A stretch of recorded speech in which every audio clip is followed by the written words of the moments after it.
അല്പനിമിഷങ്ങളിലൂടെ നമ്മുടെ മീറ്റിംഗിൽ നമ്മൾ തുടരുമ്പോൾ കർത്താവിൻ്റെ വചനത്തിൽ നിന്നും നമ്മൾ ധ്യാനിക്കുവാനായിട്ട് താല്പര്യപ്പെടുന്നു. കൃത്യസമയത്ത് തന്നെ അവസാനിപ്പിക്കാം. ചില കാര്യങ്ങൾ ദൈവവചനത്തിൽ നിന്ന് നമ്മൾ വിശേഷാൽ പഠിച്ചുകൊണ്ടിരിക്കുന്ന, ധ്യാനിച്ചുകൊണ്ടിരിക്കുന്ന ദൈവ വചന ഭാഗം നമുക്ക് തുടർന്നും ചിന്തിക്കാം. എഫേസ്യ ലേഖനത്തിൽ നിന്നും തുടർച്ചയായിട്ട് ചിന്തിപ്പാൻ കർത്താവ് നമുക്ക് ഇടയാക്കിക്കൊണ്ടിരിക്കുകയാണ്. കഴിഞ്ഞ ദിവസങ്ങളിൽ നമ്മൾ ചിന്തിച്ചത് എഫേസ്യ ലേഖനം 4-ാമത്തെ അധ്യായത്തിന്റെ 16 വരെയുള്ള വാക്യങ്ങളാണ് ചിന്തിപ്പാനായിട്ട് ഇടയായി തീർന്നത്. പൗലോസിന്റെ ലേഖനങ്ങളുടെ പ്രധാനപ്പെട്ട ഒരു സവിശേഷത എന്നുള്ളത് തൻ്റെ ലേഖനങ്ങളിലെല്ലാം ഡോക്ട്രിൻ ആൻഡ് ഡ്യൂട്ടി, അല്ലെങ്കിൽ ഉപദേശവും, ആ ഉപദേശം നമ്മുടെ ജീവിതത്തോടുള്ള ബന്ധത്തിൽ എന്താണ് നമ്മളിൽ നിന്ന് ആവശ്യപ്പെടുന്നത് എന്നുള്ള കാര്യം പൗലോസ് എപ്പോഴും പറയാറുണ്ട്. അല്ലെങ്കിൽ ബിലീഫ് ആൻഡ് ബിഹേവിയർ, വിശ്വാസവും പെരുമാറ്റവും. മാത്രമല്ല, ഈ ലേഖനം നമ്മൾ വായിച്ചു നോക്കിക്കഴിഞ്ഞാൽ നമ്മൾ കഴിഞ്ഞ ദിവസങ്ങളിൽ ചിന്തിച്ചതാകുന്ന ഒരു വിഷയം, അതിക്രമങ്ങളിലും പാപങ്ങളിലും മരിച്ചവരാകുന്ന നമുക്ക് ഒരു പുതിയ ജീവൻ കർത്താവ് തന്നു. ഒരു പുതിയ ജീവൻ തന്നു. ഒരു പുതിയ ജീവൻ ദൈവം നമുക്ക് തന്നപ്പോൾ ആ പുതിയ ജീവനിൽ ഒരു പുതിയ ജീവിത രീതിയെ കുറിച്ച്, അല്ലെ ഒരു ജീവിത ശൈലി, ആ പുതിയ ജീവന്റെ ജീവിത ശൈലി എന്താണെന്നും നമ്മളോട് വേദപുസ്തകം പഠിപ്പിക്കും. അതായത് not only the new life which Christ has given us, Paul writes also about the new lifestyle. ആ പുതിയ ജീവിതത്തിന് കറസ്പോണ്ട് ചെയ്യുന്ന ആ പുതിയ ജീവിത ശൈലി എന്താണ് എന്നുള്ളത് പൗലോസിന്റെ ലേഖനത്തില് നമുക്ക് കാണുവാനായിട്ട് കഴിയുന്നുണ്ട്. കഴിഞ്ഞ ദിവസം നമ്മൾ ചിന്തിച്ചത് അതിൻ്റെ 1 മുതൽ 16 വരെയുള്ള വാക്യങ്ങളാണ്. അവിടെ കർത്താവിന്റെ വിളിക്ക് യോഗ്യമാവണ്ണം നടക്കുവാൻ നമ്മളോട് ആവശ്യപ്പെടുകയാണ്. എഫേസ്യ ലേഖനത്തിൽ ആവർത്തിച്ച് കാണുന്ന ഒരു പദപ്രയോഗമാണ് നടപ്പ് എന്നുള്ളത്. നടക്കുക എന്നതിനാൽ ഒരു വേദപുസ്തകത്തിലുടനീളം നമ്മൾ വായിക്കുന്ന ആ പദപ്രയോഗം, അത് ഒരു എബ്രായ ചിന്തയാണ്. ഞാൻ ഇതിനു മുമ്പ് പറഞ്ഞിട്ടുണ്ട്. ഉദാഹരണത്തിന് പഴയ നിയമത്തില് ഹാനോക്ക് ദൈവത്തോടു കൂടെ നടന്നു എന്ന് പറഞ്ഞാൽ എന്താണ്?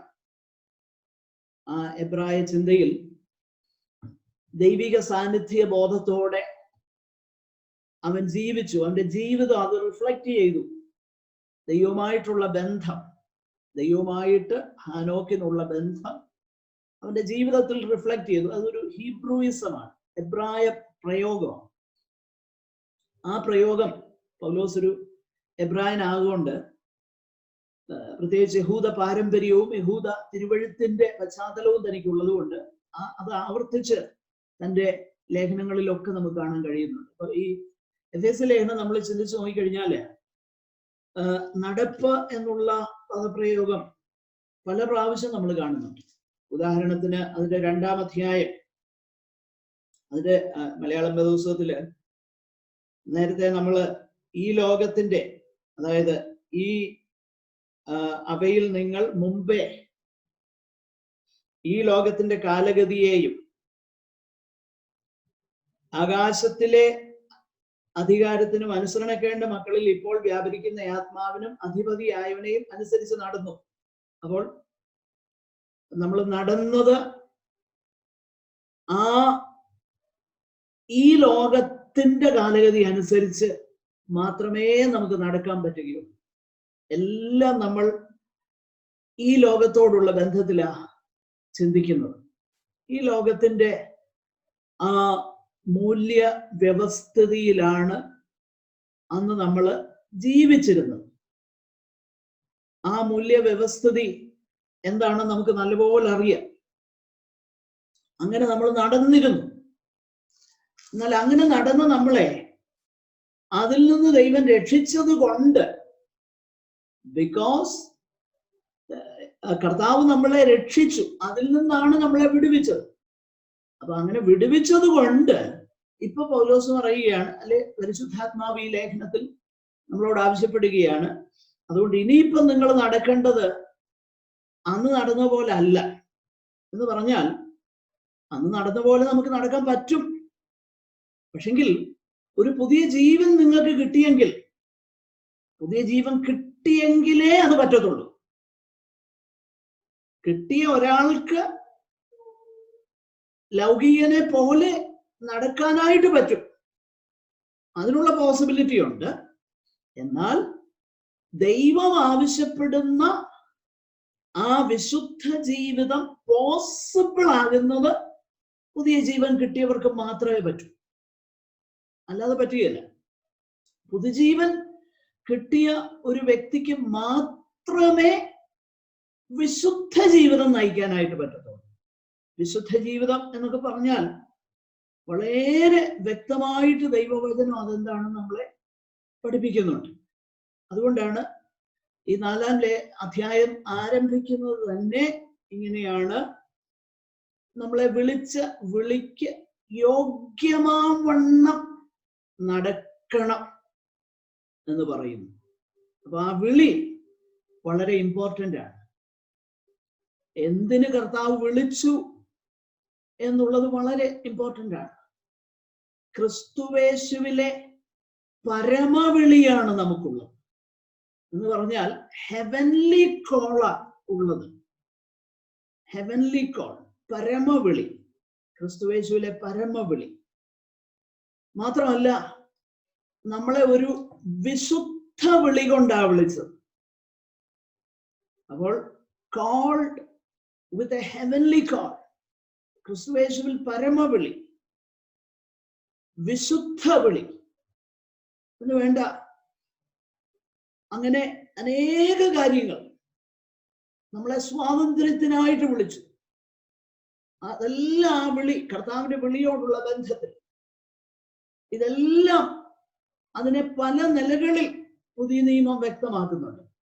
അപ്പൊ നമ്മളെ വിളിച്ച വിളിക്ക് യോഗ്യമാവണ്ണം നടപ്പിനെന്ന് പറഞ്ഞാൽ ആ വിളി കൊണ്ട് എന്തെല്ലാമാണ് ഉദ്ദേശിക്കുന്നത് അതിന് യോഗ്യമായിരിക്കണം നമ്മുടെ ജീവിത രീതി എന്നുള്ളതാണ് ദൈവത്തിന്റെ വചനം നമ്മളെ കുറിച്ച് ആവശ്യപ്പെടുന്നത്.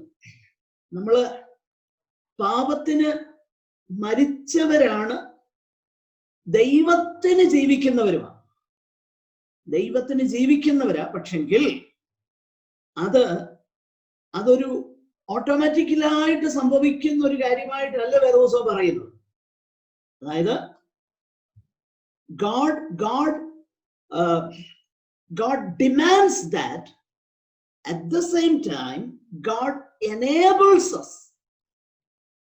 ദൈവം ഡിമാൻഡ് ചെയ്യുന്ന കാര്യം, ദൈവം ഒരു കാര്യം ഡിമാൻഡ് ചെയ്താൽ ആ ഡിമാൻഡ് മീറ്റ് ചെയ്യാനുള്ള പ്രൊവിഷൻ ഇല്ലാതെ ദൈവം ഒന്ന് ഡിമാൻഡ് ചെയ്യുന്നില്ല.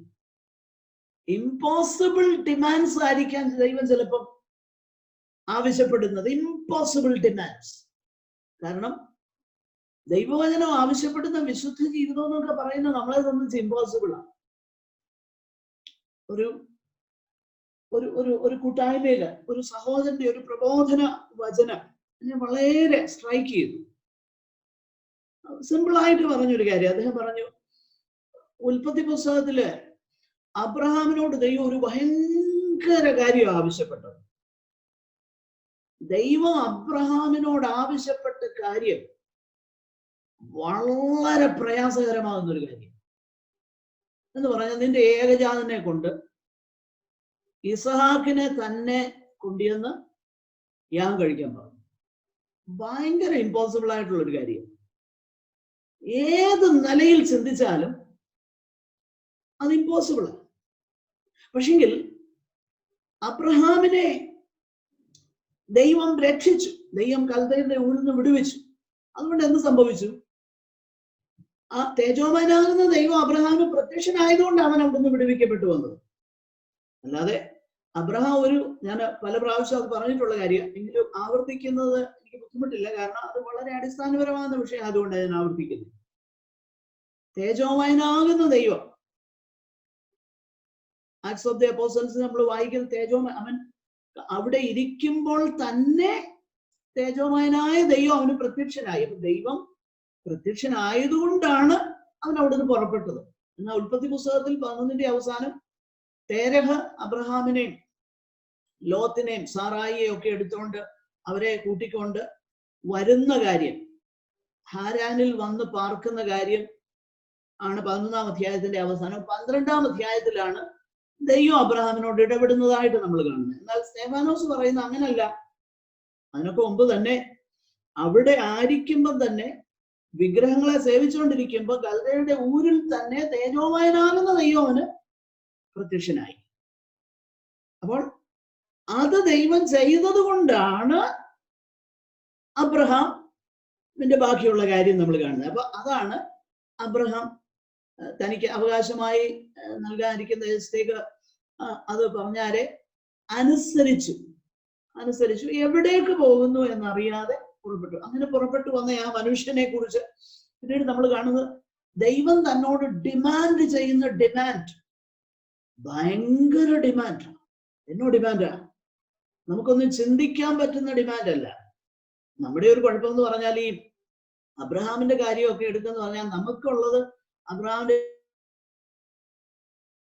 കാര്യം എടുത്തു കഴിഞ്ഞാൽ അബ്രഹാമിനെ എടുത്തു, അബ്രഹാമിനെ അവിടുന്ന് വിളിച്ചു, അവനൊരു ഒരു ഗതികേട്ട് ജീവിച്ചൊരുത്തനെ വിളിച്ച്, കഞ്ഞി കുക്കി വകയൊന്നും ഇല്ലാത്തൊരുത്തനെ വിളിച്ച് അവനെ കണ്ടവാനോ അവൻ അനുഗ്രഹിച്ചു. ആണ്ടോ ഇതുപോലാണ് ദൈവത്തെ അനുസരിച്ച് കഴിഞ്ഞാൽ ഇതുപോലാണ്. ഇതൊക്കെയാണ് നമ്മുടെ ഒരു ചിന്ത. അങ്ങനൊന്നും അല്ല വേദപുസ്തകം പഠിപ്പിക്കുന്നത്.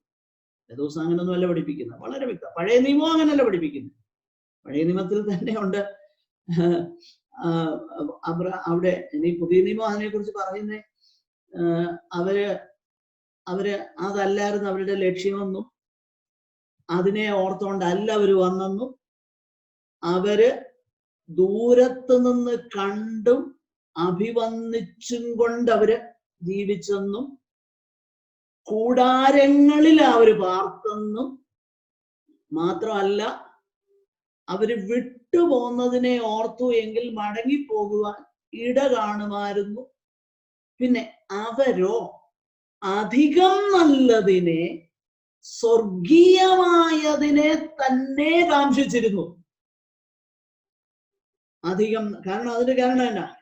അവിടെ നമ്മൾ വായിക്കുന്നത് അവിടെ ദൈവം ചെയ്തൊരു കാര്യത്തിന്റെ റിസൾട്ടാണ്. ദൈവം എന്താ ചെയ്തേ? ദൈവം ഒരു കാര്യം ചെയ്തു. ദൈവം അവർക്കായി ഒരു നഗരം ഒരുക്കിയിരിക്കുന്നില്ല. അപ്പൊ ദൈവം അവർക്കായിട്ടൊരു നഗരം ഒരുക്കി, ദൈവം ഒരു വലിയ പ്രൊവിഷൻ ഒരുക്കി, ദൈവം അതിലേക്ക് അവരെ വിളിച്ചു.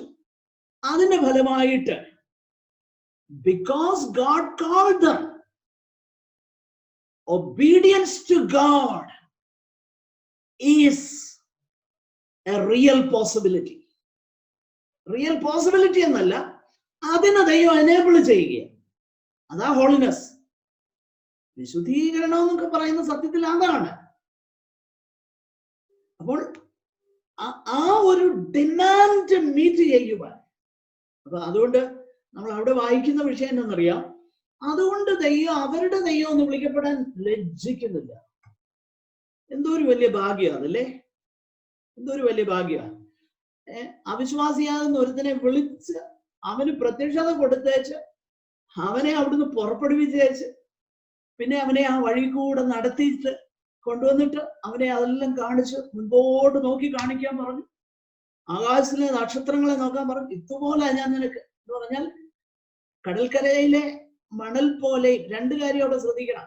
കടൽക്കരയിലെ മണൽ പോലെ ആകാശത്തിലെ നക്ഷത്രം പോലെ എന്ന് പറഞ്ഞാൽ സത്യത്തിൽ കടൽക്കരയിലെ മണൽ എന്നുള്ളത് ഫിസിക്കൽ കാര്യമാണ്. ആ ഫിസിക്കൽ ഡിസെൻഡൻസ് അവനുണ്ടായിരുന്നു, ശരിയാ. പക്ഷെ അതിനേക്കാളും ദൈവം അവനെ കാണിച്ചതെന്ന് അറിയാമോ? ആത്മീക സന്തതിയ, ഹെവൻലി പോസ്റ്ററിറ്റിയെ കുറിച്ച് അബ്രഹാമിനെ ദൈവം കാണിച്ചത്. അതാ ആകാശത്തിലെ നക്ഷത്രങ്ങള് നോക്കാൻ പറഞ്ഞു. അതാണ് സത്യത്തിൽ നമ്മൾ വായിക്കുന്നത് ആ ഭാഗത്തൊക്കെ. എന്നിട്ട് ഞാൻ പറഞ്ഞു വരുന്ന വിഷയത്തിലേക്ക് വരട്ടെ. ദൈവം ഡിമാൻഡ് ചെയ്യുകയാണ്, ഇസാഖിനെ യാഗം കഴിക്കണം. പക്ഷെങ്കിൽ ദൈവം ഡിമാൻഡ് ചെയ്തപ്പോ ആ ഡിമാൻഡിനോടൊപ്പം ആ ഡിമാൻഡിനെ മീറ്റ് ചെയ്യുവാൻ ഒരു പ്രൊവിഷൻ ദൈവം ഒരുക്കി. അതിന്റെ പേരാണ് യഹോവ ഇരേ, ദൈവം കരുതിക്കൊള്ളു. എന്താ ദൈവം കരുതിയത്? ദൈവം കരുതിക്കൊള്ളൂ എന്നൊക്കെ പറയുമ്പോ ദൈവം കരുതിയത് എന്താണ്? ദൈവം കരുതിയത് ഇസഹാക്കിന് പകരം മരിക്കുവാൻ ഒരു ആട്ടുകൊറ്റനെയാണ് ദൈവം കരുതിയത്. അങ്ങനെയാണ് ദൈവം കരുതിയത്. എന്താ ദൈവം കരുതിക്കൊള്ളൂ എന്ന് പറഞ്ഞപ്പോ സത്യത്തിൽ നമ്മളെ സംബന്ധിച്ച് ദൈവം കരുതി കഴിഞ്ഞു. എന്താണ്? കാൽവറിയിൽ ദൈവം കരുതി. ഇസഹാക്കിന് പകരം ഒരാട്ടുകൊറ്റൻ അവിടെ കൊല്ലപ്പെട്ടതുപോലെ എനിക്കും നിങ്ങൾക്കും പകരമായി കാൽവറിയിൽ സ്വന്തം പുത്രനെ ആദരിക്കാതെ നമുക്ക് എല്ലാവർക്കും വേണ്ടി ഏൽപ്പിച്ചു തന്നു. That is the provision. അതാ യഹോവ ജൈറ എന്നൊക്കെ പറയുമ്പോ മനസ്സിലേക്ക് ഇവിടുത്തെ ബെൻസുകാർ ഒന്നും കയറി വരല്ലേ. ആ യഹോവ ജൈറ, അതൊന്നുമല്ല വിഷയം. ദൈവം കരുതിക്കൊള്ളുന്ന് പറഞ്ഞാൽ അതല്ല. ദൈവം കരുതി കാൽവറിയിൽ ഒരു കുഞ്ഞാടിനെ എനിക്ക് നിങ്ങൾക്ക് വേണ്ടി കരുതി. അപ്പൊ ദൈവം ഡിമാൻഡ് ചെയ്യുന്നത് ദൈവം കരുതുകയാണ്. പക്ഷെങ്കിൽ അങ്ങനെ കരുതുമ്പോൾ തന്നെ ദൈവം ആവശ്യപ്പെടുകയാണ്, ഒബേ മീ, എന്നെ അനുസരിക്കണം. പ്രിയപ്പെട്ടവരെ, ഇതാണ് വിശുദ്ധ ജീവിതം. അപ്പൊ പൗലോസിന്റെ ലേഖനങ്ങളെല്ലാം നമ്മൾ ശ്രദ്ധിച്ചാൽ ഈ ഒരു പാറ്റേൺ ആണ് തന്റെ ലേഖനത്തിൽ നമ്മൾ കാണുന്നത്. വളരെ വ്യക്തമാണത്, വളരെ വ്യക്തമാണ്. അതുകൊണ്ടാണ് നിങ്ങൾ സുവിശേഷത്തിന് യോഗ്യമാവണ്ണം നടപ്പിൻ എന്ന് പറഞ്ഞേച്ച് 17-ാമത്തെ വാക്യത്തിലേക്ക് വരുമ്പോൾ, 4:17 വരുമ്പോൾ, ഇത് നമ്മൾ ആ ഭാഗമാണ് തുടർന്ന് ചിന്തിക്കാനായിട്ട് പോകുന്നത്. 4:17 വരുമ്പോ പറയുകയാണ്, അപ്പൊ ആദ്യം നമ്മൾ ലോകത്തിന്റെ കാലഗതിയിൽ നടന്നു, അവിടെ നമ്മളെ വിളിച്ചു വേർതിരിച്ചു, ജീവനൊക്കെ തന്നു. എന്നിട്ട് പറയാ സുവിശേഷത്തിന് വിളിക്ക് യോഗ്യമാവണ്ണം നടക്കണമെന്ന് പറഞ്ഞേച്ച് പിന്നെ പറയാ എങ്ങനെ നടക്കരുതെന്ന് പറയുക. പിന്നെ ചൂണ്ടിക്കാണിച്ചു പറയുക ഇതുപോലെ ഇനി നടക്കരുത്. അതാണ് 17-ാം വാക്യം മുതൽ. ഇനി അത് നടപ്പെന്നുള്ള ആ പദം പറഞ്ഞതുകൊണ്ട് 1-2 കാര്യം കൂടെ മുൻപോട്ട് പറഞ്ഞിട്ട് ഞാൻ തിരിച്ചു വരാം. 17-ാം വാക്യത്തിൽ ഇങ്ങനെ നടക്കല്ലെന്ന് പറയുക. Don't behave like this. ഇങ്ങനെ നടക്കരുത്. പിന്നെ എങ്ങനെയാ നടക്കേണ്ടത്, എങ്ങനെയാ ബിഹേവ് ചെയ്യേണ്ടത്? 5:1-2 ആകയാൽ പ്രിയ മക്കൾ എന്ന പോലെ ദൈവത്തെ അനുകരിപ്പിൻ. ക്രിസ്തുവും നിങ്ങളെ സ്നേഹിച്ച് നമുക്ക് വേണ്ടി തന്നെത്താൻ ദൈവത്തിന് സൗരഭ്യവാസനയായ വഴിപാടും യാഗവുമായി അർപ്പിച്ചതുപോലെ സ്നേഹത്തിൽ നടപ്പീൻ. ജാതികള് മുമ്പേ നിങ്ങൾ ലോകത്തിന്റെ കാലഗതി അനുസരിച്ച് നടന്നവരായിരുന്നു, അവിടുന്ന് ജീവിപ്പിച്ചു കൊണ്ടുവന്നു. അതുകൊണ്ട് ഇപ്പൊ ഡിമാൻഡ് ചെയ്യുക, ഈ വിളിക്ക് യോഗ്യമാവണ്ണം നടന്നോണം. എന്നിട്ട് പറയുക ഇതുപോലൊന്നും നടക്കരുത് കേട്ടോ, ഇങ്ങനൊന്നും നടക്കരുത്. അതൊന്നും നമ്മുടെ വിളിക്ക് യോഗ്യമാകുന്ന കാര്യമല്ല, അങ്ങനെ നടക്കാൻ പാടില്ല. പിന്നെ പറയുക ഇനി നടക്കേണ്ടത് എങ്ങനാന്ന് ഞാൻ പറഞ്ഞുതരാം. സ്നേഹത്തിൽ നടക്കണം. സ്നേഹത്തിൽ നടക്കാന്ന് പറഞ്ഞാൽ എന്താണ് ആ സ്നേഹമെന്ന് അവിടെ പറയുന്നുണ്ട്. പിന്നെ താഴോട്ട് പറയുന്നുണ്ട്, അതായത് ക്രിസ്തു ദൈവത്തിന് നിങ്ങളെ സ്നേഹിച്ച് നമുക്ക് വേണ്ടി തന്നെത്താൻ ദൈവത്തിന് സൗരഭ്യവാസനയായ വഴിപാടും യാഗമായി അർപ്പിച്ചത്. ഓ, എന്തോ ഡിമാൻഡാ അല്ലേ, എന്തൊരു ഡിമാൻഡാ. എന്നാ ഡിമാൻഡ് ചെയ്യുന്നത് ദൈവം? ദൈവം ഡിമാൻഡ് ചെയ്യുന്നത് അബ്രഹാമിനോട് ഡിമാൻഡ് ചെയ്തതുപോലെ ഒരു കാര്യമാണ് നമ്മളോട് ഡിമാൻഡ് ചെയ്യുന്നത്. ഇമ്പോസിബിൾ ആയിട്ടൊരു കാര്യം. അബ്രഹാമിനോട് പറഞ്ഞു, മകനെ കൊണ്ട് യാഗം കഴിക്കാൻ പറഞ്ഞു. ഇവിടെ നമ്മളോട് പറയുകയാണ്, ക്രിസ്തു ദൈവത്തിന് വഴിപാടും സൗരഭ്യവാസനയായ വഴിപാട് യാഗമായി അർപ്പിച്ചതുപോലെ സ്നേഹത്തിൽ നടപ്പിൻ. എന്നോ ഡിമാൻഡാ അല്ലേ, ഭയങ്കര ഡിമാൻഡാ. ഇനി അതിന്റെ 9-ാമത്തെ വാക്യത്തിലേക്ക് വരുമ്പോൾ, കർത്താവിന് പ്രസാദമായതെന്തെന്ന് പരിശോധിച്ചുകൊണ്ട് വെളിച്ചത്തിലുള്ളവരായി നടന്നുകൊള്ളുവിൻ. അപ്പൊ സ്നേഹത്തിൽ നടക്കാൻ പറയുന്നു. പിന്നെ കർത്താവിന് എന്താ പ്രസാദം എന്നുള്ളതാണ് നമ്മൾ എപ്പോഴും ചിന്തിക്കേണ്ടത്. എന്നോ ചെയ്താലും ആദ്യം ചിന്തിക്കേണ്ടത് എനിക്കെന്തോ ലാഭം ഉണ്ടാവും എന്നല്ല ചിന്തിക്കേണ്ടത്. കാരണം അത് ജാതികളുടെ വ്യർത്ഥബുദ്ധി അനുസരിച്ച് അവർ നടക്കുന്ന നടപ്പാണത്. കാരണം അവിടെ നമ്മൾ വായിക്കുന്നുണ്ടല്ലോ, ആ 19-ാമത്തെ വാക്യത്തില് 4:19, ദൈവത്തിന്റെ ജീവനിൽ അകന്ന് മനം തഴമ്പിച്ചു പോയവർ ആകയാൽ അത്യാഗ്രഹത്തോടെ സകല അശുദ്ധിയും പ്രവർത്തിപ്പാൻ. ഈ രക്ഷിക്കപ്പെടാത്തവന്റെ, വീണ്ടും ജനിക്കാത്തവൻ എപ്പോഴും ചിന്തിക്കുന്നത് എന്താ? അവനെ ചുറ്റിപ്പറ്റിയാണ് അവന്റെ ജീവിതം എപ്പോഴും. എനിക്കെന്തോ ലാഭം ഉണ്ടാകുന്ന അവന്റെ ചിന്ത. അവന്റെ ചിന്ത എനിക്കെന്ത് ലാഭം ഉണ്ടാകും, എനിക്കെന്ത് ലാഭം ഉണ്ടാകും എന്ന് മാത്രമേ അവൻ ചിന്തിക്കുന്നുള്ളൂ. മറ്റുള്ളവർക്ക് എന്ത് നഷ്ടം ഉണ്ടാകും എന്നുള്ളത് അവന്റെ ചിന്തയല്ല. പ്രിയപ്പെട്ടവരെ, ഇത് ദൈവത്തിന്റെ ജീവനിൽ നിന്ന് മനം തഴമ്പിച്ചവരുടെ എല്ലാവരുടെയും അവസ്ഥയാ. ചിലരുടേത് അത് ആക്ഷനായിട്ട് വെളിപ്പെടുമെന്നേ ഉള്ളൂ. അതാ നമ്മളിപ്പോ പത്രമാധ്യമങ്ങളിലൊക്കെ കാണുന്നു. മനസ്സിലാവുന്നുണ്ട്? അപ്പൊ കഴിഞ്ഞ ദിവസം ഒരു TV ഡിസ്കഷനിൽ ഞാൻ കണ്ടൊരു കാര്യം, ഒരു സൈക്കോളജിസ്റ്റ്, അവരുടെ പേര് ഒരു ക്രിസ്ത്യൻ പേരൊക്കെയാ, പക്ഷെ അവരതിനെ ജസ്റ്റിഫൈ ചെയ്ത്, അത് എന്തുകൊണ്ടാണ് ഇങ്ങനെ ക്രിമിനൽ ഇതൊക്കെ ചെയ്യുന്നത്, അത് അങ്ങനെ ക്രിമിനൽ സ്വഭാവം ഉള്ളവര്, പേര് ക്രിസ്ത്യനാ, അവര് അയ്യോ, ഞാനിങ്ങനെ ചിന്തിച്ചു, ദൈവമേ ഇവര് വേദപുസ്തകം ഒന്ന് വായിച്ചു, അവർക്ക് അറിയത്തില്ല, അതുകൊണ്ടാണ്. കാരണം ഇവരുടെ എല്ലാം മനം തഴമ്പിച്ചിരിക്കുക. അവര് പറഞ്ഞ ഒരു കാര്യം, ചിലർക്ക് ഒരു ക്രിമിനൽ സ്വഭാവമുണ്ട്.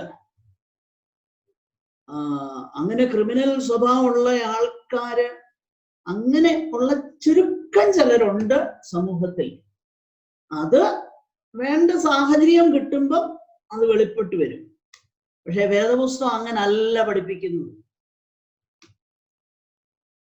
ഇപ്പൊ ഒരു പ്രവൃത്തി കണ്ടേച്ച് നമ്മൾ പറയാം, ഇന്നാളും ഇന്നാളും ഒക്കെ ക്രിമിനൽ സ്വഭാവമുള്ളത്. എന്നോ പുസ്തകം അങ്ങനല്ല പഠിപ്പിക്കുന്നത്. പുസ്തകം പഠിപ്പിക്കുന്നത് ദൈവത്തിന്റെ ജീവനിൽ നിന്ന് മനം തഴമ്പിച്ചകന്നു പോയ എല്ലാവരും ആക്ഷൻസ്, പ്രവൃത്തിയിൽ അവർക്ക് അല്പസ്വല്പം വ്യത്യാസമൊക്കെ വരും. പ്രവൃത്തിയിൽ നമ്മൾ മനുഷ്യന്റെ പ്രവൃത്തി കണ്ടിട്ടാണല്ലോ വിലയിരുത്തുന്നത്. അപ്പൊ പ്രവൃത്തിയില് അല്പസ്വല്പം വ്യത്യാസമൊക്കെ വരുമെന്നേ ഉള്ളൂ. എന്നാൽ നഷ്ടപ്പെട്ട മനുഷ്യന്റെ അവസ്ഥ എന്താണെന്ന് മനസ്സിലാക്കണമെങ്കിൽ ന്യൂസ് പേപ്പർ വായിച്ചാൽ മതി. നോക്കിയേ, അവന്റെ ലാഭം, അവന്റെ താല്പര്യം, ഒരു മനുഷ്യൻ അവന്റെ ഇച്ഛ നിർവഹിക്കാൻ he will go to any end. He doesn't care what happens to others. അത്യാഗ്രഹത്തോടെ സകല അശുദ്ധിയും പ്രവർത്തിപ്പാൻ ദുഷ്കാമത്തിന് തങ്ങളെ തന്നെ ഏൽപ്പിച്ചിരിക്കുന്നു. അപ്പൊ അതുകൊണ്ട് പോൾ പറയുകയാണ്, നമ്മൾ ഇനി അതുകൊണ്ട് ഒരു നാച്ചുറൽ മാൻ്റെ, വീണ്ടും ജനിക്കാത്ത, രക്ഷിക്കപ്പെടാത്ത ഒരു മനുഷ്യന്റെ ഉള്ളിലിരിപ്പ് അത് ഏറിയോ കുറഞ്ഞോ പ്രവർത്തനത്തിൽ കാണുമെന്നേ ഉള്ളൂ. ദൈവം നോക്കുമ്പോൾ അങ്ങനെയാണ്. അതുകൊണ്ട് ഇനിയിപ്പം അങ്ങനെയല്ല ചിന്തിക്കേണ്ടത്. കർത്താവിന് പ്രസാദമുള്ളത് എന്തെന്നാണ് ഞാൻ ചിന്തിക്കേണ്ടത്. ഒരു ദിവസം തുടങ്ങുമ്പോൾ ഞാൻ ആദ്യം ചിന്തിക്കേണ്ടത് ഇന്ന് എനിക്ക് എങ്ങനെ ലാഭം ഉണ്ടാക്കാമെന്നല്ല ഞാൻ ചിന്തിക്കേണ്ടത്. ഞാൻ ആദ്യം ചിന്തിക്കേണ്ടത് ഇന്ന് എന്റെ കർത്താവിന് പ്രസാദമുള്ളത് എന്തായിരിക്കും. മനസ്സിലാവുന്നുണ്ടോ? എന്റെ കർത്താവിന് പ്രസാദമുള്ളത് എന്തായിരിക്കും എന്ന് എന്നെ കുറിച്ച് അങ്ങനെ ചിന്തിക്കണമെന്നാണ് അവള് പറയുന്നത്. അപ്പൊ വിശുദ്ധ ജീവിതത്തെ ആ ഒരു കാര്യമാണ്. അതുകൊണ്ടാണ് കർത്താവിന് പ്രസാദമായത് എന്തെന്ന് പരിശോധിച്ചുകൊണ്ട് വെളിച്ചത്തിലുള്ളവരായി നടന്നുകൊള്ളി. വെളിച്ചത്തിലുള്ളവരായി. അപ്പൊ വെളിച്ചത്തിലുള്ളവരായിട്ട് നടക്കുന്നത് ആരാ? വെളിച്ചത്തിൽ നടക്കുന്നത് കർത്താവിന്റെ പ്രസാദം അന്വേഷിക്കുന്ന ഇന്നെന്റെ കർത്താവെ അങ്ങയുടെ പ്രസാദം എന്താ? What pleases you Lord? കർത്താവെ ഇന്നെന്റെ ജീവിതത്തില് അങ്ങക്ക് പ്രസാദകരമല്ലാത്ത ഒന്നും വരാതെ എന്നെ കാത്തുകൊള്ളണമേ.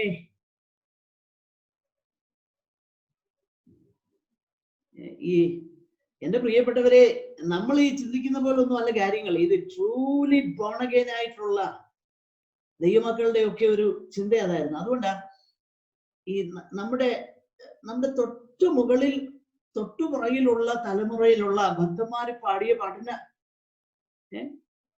അവരെന്നെ പാടി പ്രഭാതത്തിൽ പാടുന്ന ഒരു പാട്ടുണ്ട്.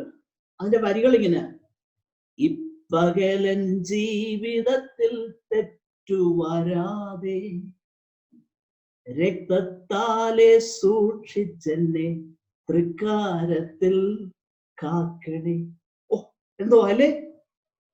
രാവിലെ എണ്ണീറ്റ് ആദ്യം പറയുന്ന അതാ. ഇന്ന് പകല് ഇന്ന് എന്റെ ജീവിത സന്ധാരണ എങ്ങനെ നടക്കുമെന്നുള്ളതല്ലായിരുന്നു ആദ്യത്തെ ചിന്ത. കർത്താവേ, ഈ പകൽ എന്റെ ജീവിതത്തിൽ തെറ്റുവരാതെ എന്നെ സൂക്ഷിക്കണേ. പ്രിയപ്പെട്ടവരെ, ഇതാണ് വേദപുസ്തകത്തിൽ കാണുന്ന ആ ജീവിതം. അതാണ് പൗലോസ് ഇവിടെ പറയുന്നത്. അതുകൊണ്ടാണ് പറയുന്നത് കർത്താവിന് പ്രസാദമുള്ളത് എന്തെന്ന് അപേക്ഷിച്ചുകൊണ്ട്. അവര് വൈകുന്നേരം എന്നാ പാടുന്നത്? വൈകുന്നേരം അത് തന്നെയാ പാടുന്നത് അല്ലേ?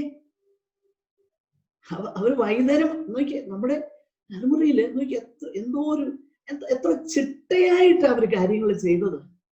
ഇതൊക്കെ എവിടുന്ന് കിട്ടിയതാ അവർക്ക്? ദൈവകൃപയല്ലാതെ എന്താ ഇതൊക്കെ പറയാനുള്ളത് അല്ലേ?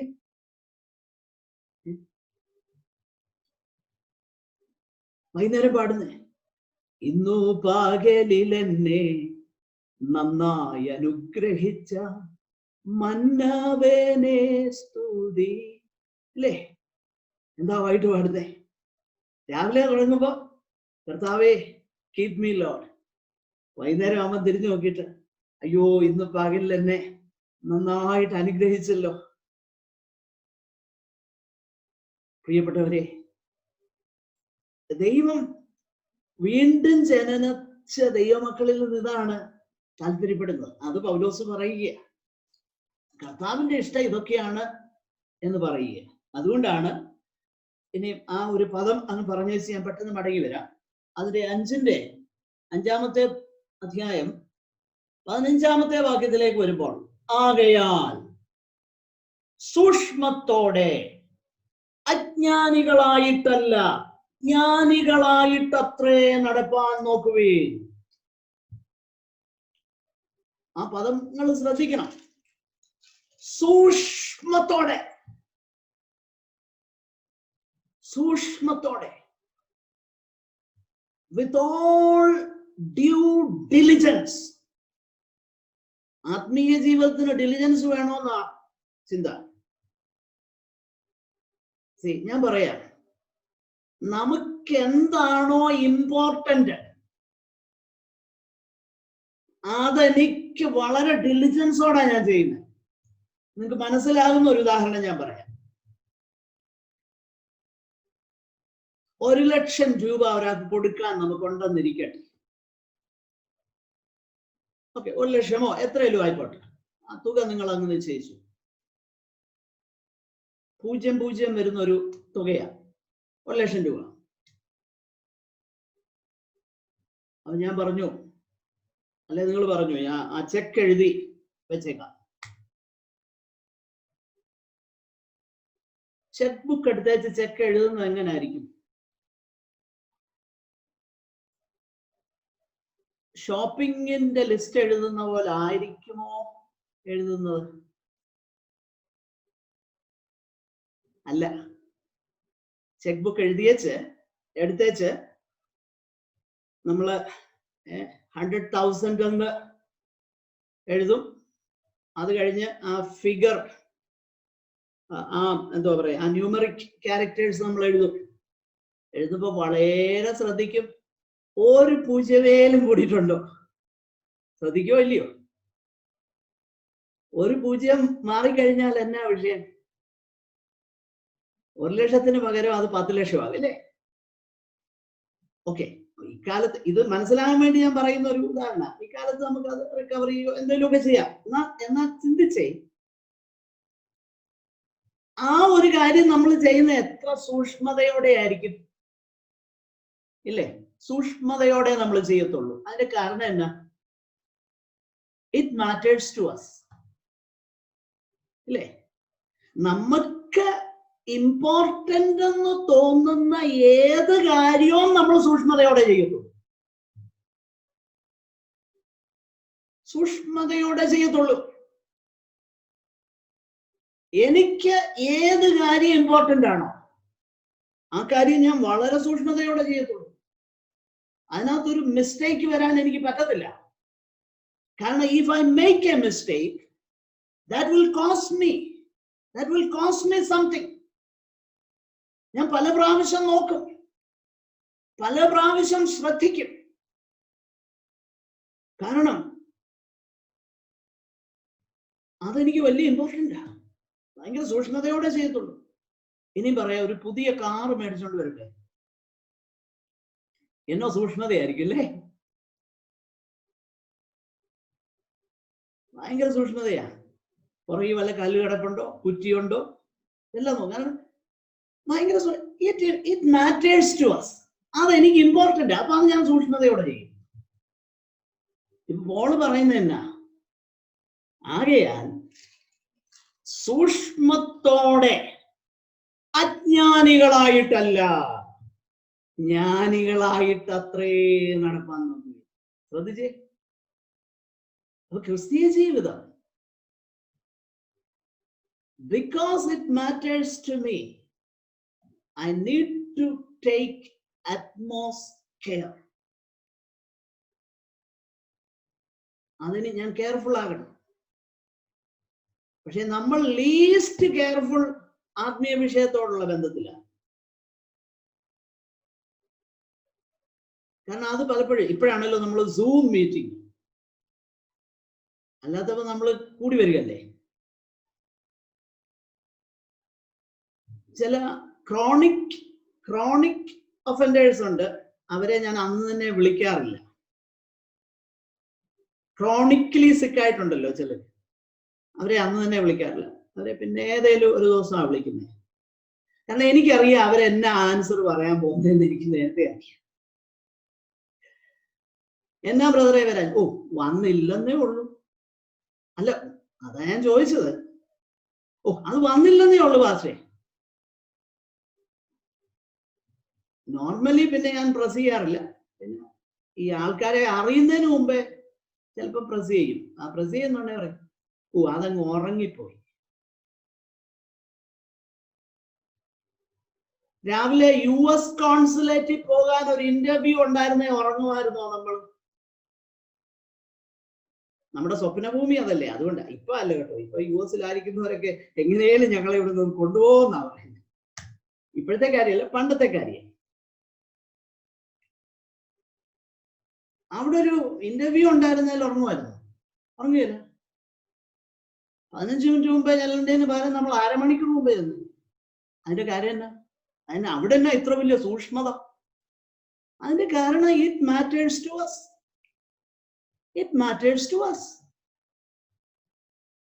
So, if spiritual life matters to me, I will take utmost care.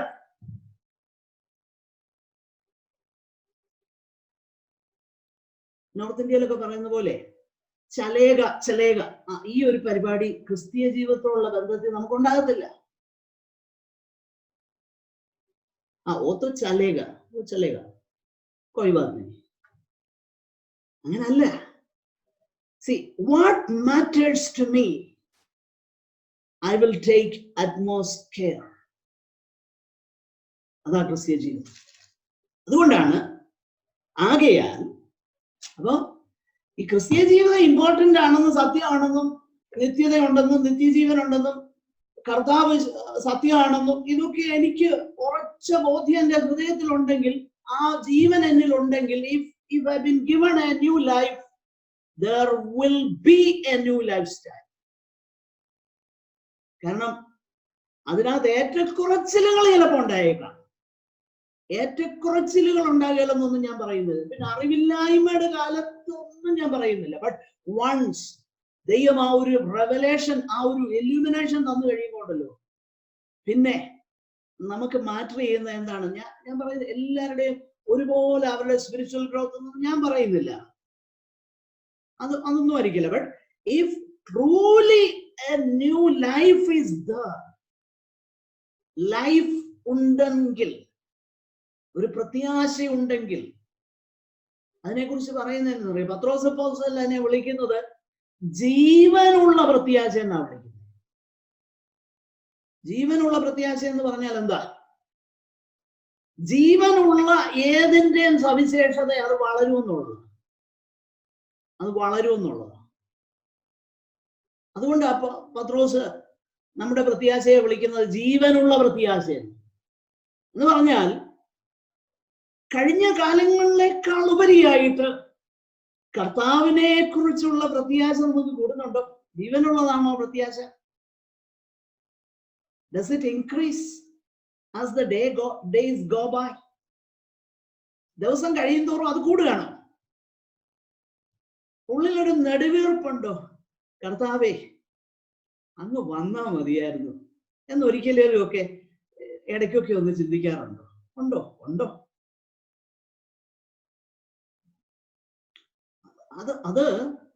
അത് നമ്മുടെ ആ ആത്മീക ജീവിതത്തിന്റെ ആ ഡിറക്ഷൻ എങ്ങോട്ടാണെന്നുള്ളതിന്റെ ഒരു പോയിന്റർ ആകട്ടോ.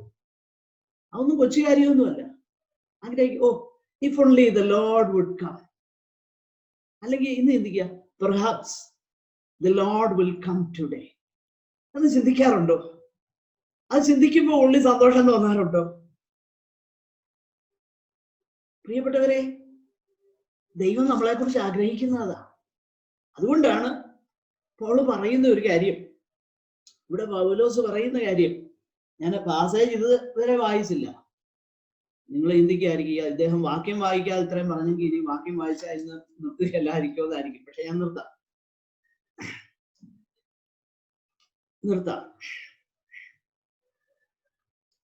അതുകൊണ്ട് ആ പാസേജ് ഒന്ന് വായിച്ച് ഞാൻ അങ്ങ് നിർത്താം. കൂടുതലൊന്നും പറയത്തില്ല. ഒന്ന് ശ്രദ്ധിച്ച് നമ്മൾ ചിന്തിക്കാൻ, വേഴ്സ് ബൈ വേഴ്സ് ചിന്തിക്കാൻ ഉദ്ദേശിച്ച വേദഭാഗം ഒന്ന് വായിച്ചങ്ങ് നിർത്താം. 17 മുതൽ 24 വരെയുള്ള വാക്യങ്ങളാണ്. ആകയാൽ ഞാൻ കർത്താവിൽ സാക്ഷീകരിച്ച് പറയുന്നത്, ഈ പൗലോസ് ഈ പ്രധാനപ്പെട്ട കാര്യങ്ങളൊക്കെ, ഭയങ്കര ഇമ്പോർട്ടന്റ് ആയിട്ടുള്ള കാര്യങ്ങളൊക്കെ പറയുന്നതെല്ലാം ഇങ്ങനെ ഫോഴ്സ്ഫുള്ളിയാ പറയുന്നത്.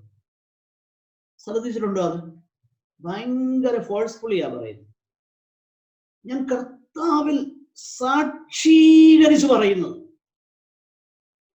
It sounds like A court language അല്ലേ? എന്ന് പറഞ്ഞാൽ കോർട്ടിൽ ചെന്ന് പറയുന്ന ഒരു ഭാഷ പോലെ സൗണ്ട് ചെയ്യുന്നുണ്ട്. അത്ര ഇമ്പോർട്ടന്റ്, അതുകൊണ്ട് അങ്ങനെ പറയുന്നു. അതുപോലെ ഇമ്പോർട്ടന്റ് നോക്കിയേ, വളരെ ഇമ്പോർട്ടന്റ് ആയിട്ടുള്ള പ്രായോഗിക വിഷയങ്ങൾ പൗലോസ് പറയുന്നത് എപ്പോഴും അങ്ങനെ. 2 തിമോഥെയോസ് 4:1-2 വായിച്ച് നോക്കിക്കഴിഞ്ഞാല്, വചനം പ്രസംഗിക്കണമേ തിമോഥെയോസ് എന്ന് പറഞ്ഞാൽ മതിയായിരുന്നു. പക്ഷേ വചനം പ്രസംഗിക്കുക എന്നുള്ളത് ഭയങ്കര ഇമ്പോർട്ടന്റാ. അതുകൊണ്ട് എന്തെല്ലാം പറയുന്നതെന്ന് ശ്രദ്ധിച്ച്. ഞാൻ ദൈവത്തെയും ജീവികൾക്കും മരിച്ചവർക്കും ന്യായവിസ്താരം നടത്തുവാനുള്ള ക്രിസ്തുവേശുവിനെയും സാക്ഷി വെച്ച് അവന്റെ പ്രത്യക്ഷതയും രാജ്യവും ചൊല്ലി സത്യം ചെയ്ത് കൽപ്പിക്കുന്നത്. എന്തെല്ലാം പറഞ്ഞേക്കുന്നില്ലേ? എന്തൊക്കെയാ? പിതാവാകുന്ന ദൈവം, യേശുക്രിസ്തു, യേശുവിന്റെ പ്രത്യക്ഷത, മരിച്ചവരെയും ജീവനോടിരിക്കുന്നവരും ഫേസ് ചെയ്യാനുള്ള ന്യായവിധി,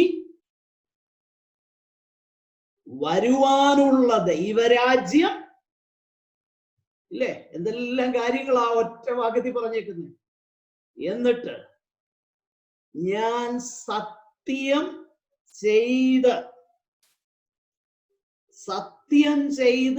കൽപ്പിക്കുന്നത്. Preach the word. എന്നോ സോളം വേർഡ്സ് അല്ലേ? എന്തൊരു സോളം വേർഡ്സ്! എത്ര ഗൗരവമായിട്ടുള്ള കൽപ്പനയാണ്. എനിക്ക് എത്ര ഇമ്പോർട്ടൻ്റാ വചനം പ്രസംഗിക്കുക.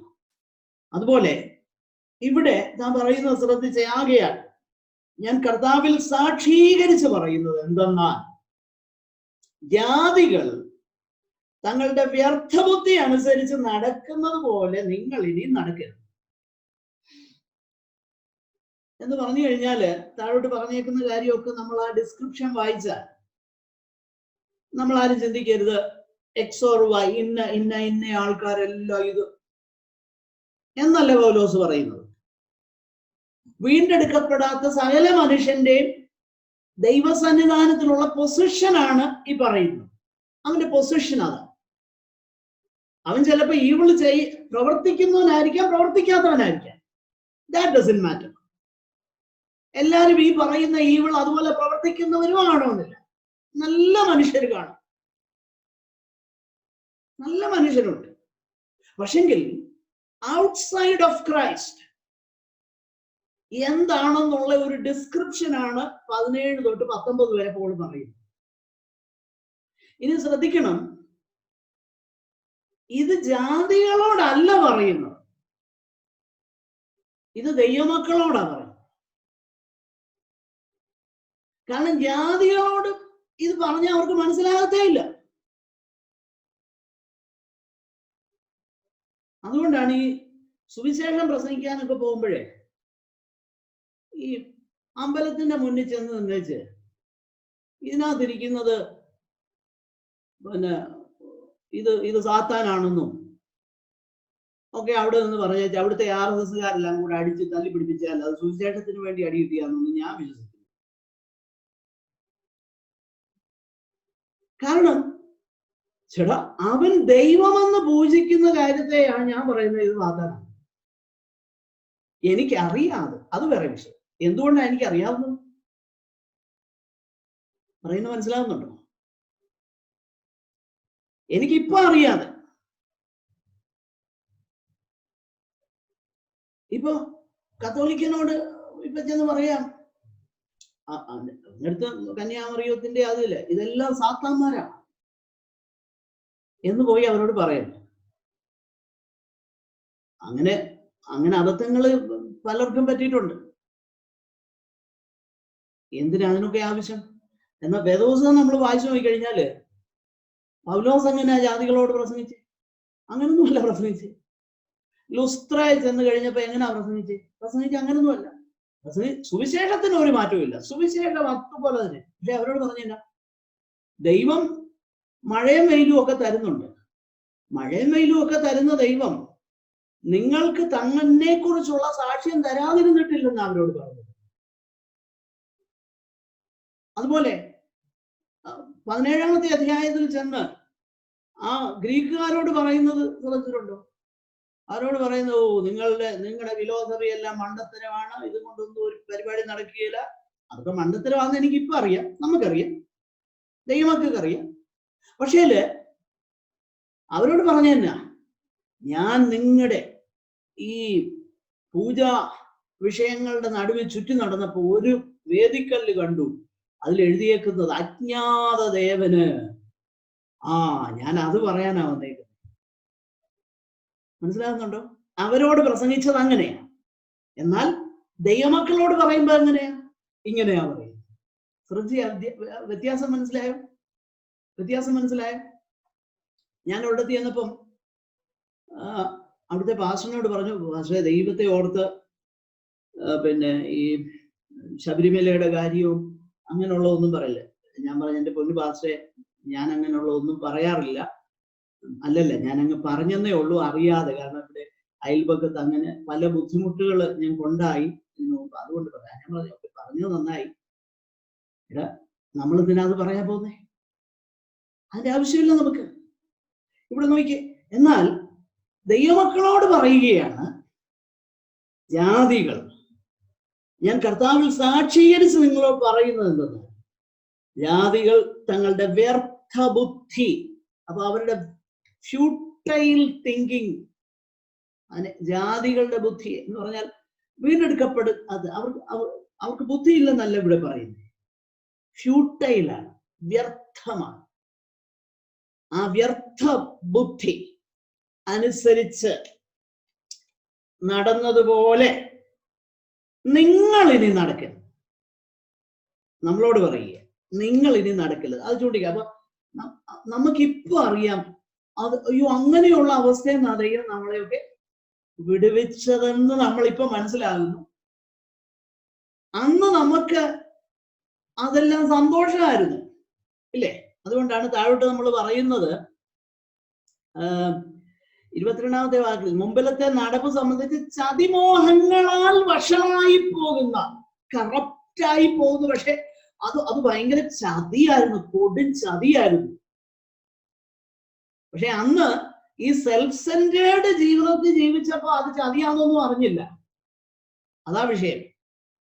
അതുകൊണ്ടാണ് നമ്മൾ കഴിഞ്ഞ ആഴ്ചയിൽ പാടിയ പാട്ടിൽ നമ്മൾ വായിക്കുന്ന നമ്മൾ പാടിയ ഒരു പാട്ടുണ്ടല്ലോ, സന്തോഷമെന്ന് പേയിൻ വഴി നടന്നേ. അന്ന് നമ്മൾ അറിഞ്ഞില്ല അത് സന്തോഷമായിരുന്നു. പക്ഷെ പിന്നെ അപ്പൊ ഇപ്പൊ തിരിച്ചറിഞ്ഞപ്പോ പാടുക, അയ്യോ അത് ചതിവെന്നറിഞ്ഞ് നിന്നോടടുത്ത് വന്നേ, അല്ലേ? സന്തോഷം. അതുകൊണ്ടാ പറഞ്ഞ് ചതിമോഹങ്ങളാൽ വഷളായി പോകുന്ന ഒരു മനുഷ്യൻ, ആ ഒരവസ്ഥയായിരുന്നു നമ്മുടേത്. ഇവിടെ ദൈവത്തിന്റെ പരിശുദ്ധാത്മാ പറയുക, നോ, ഇനി അങ്ങനെ നടക്കരുത്, അങ്ങനെ നടക്കരുത്. പ്രിയപ്പെട്ടവരെ, പിന്നെ ഇപ്പൊ എന്താ കിട്ടിയേ? ഇപ്പൊ ചതിക്ക് പകരം നീതിയുണ്ട്, അവിടെ വിശുദ്ധിയുണ്ട്. അത് മാത്രമല്ല, ഇപ്പം ഉള്ളിലെ ആത്മാവ് സംബന്ധമായിട്ട് പുതുക്കം പ്രാപിക്കുന്ന അനുഭവം, ഡീപ്പ് ഇൻസൈറ്റ്. അത് അടുത്ത ദിവസങ്ങളിൽ ഞാൻ വിശദീകരിക്കാം. പ്രിയപ്പെട്ടവരെ, നമുക്കൊരു നിമിഷം നമ്മളെ തന്നെ ദൈവസന്നിധാനത്തില് സമർപ്പിക്കാം. ദൈവം നമ്മളെ കുറിച്ച് കർത്താവ് എന്താ ആഗ്രഹിക്കുന്നത്? നമ്മളെ കുറിച്ച് കർത്താവ് ആഗ്രഹിക്കുന്ന ഇതാ, നമ്മളെ വിളിക്ക് യോഗ്യമാവണ്ണം നടക്കാൻ. പണ്ട് നടന്ന ആ നടപ്പിൽ നമ്മൾ ഇനി ആയിരിക്കാൻ ദൈവം നമ്മളെ കുറിച്ച് ആഗ്രഹിക്കുന്നില്ല. ആകയാൽ അതിനുവേണ്ടി നമ്മളെ സമർപ്പിക്കുക. അതിന്റെ പേരാണ് വിശുദ്ധ ജീവിതം. അതിന്റെ എക്സാമ്പിൾസ് താഴോട്ടുണ്ട്, അതൊക്കെ നമ്മൾ പിന്നീട് ചിന്തിക്കും. കർത്താവ് ഈ വചനങ്ങളാൽ നമ്മെ അനുഗ്രഹിക്കട്ടെ. സഹോദരന്മാർ ആർക്കെങ്കിലും ഒരാൾ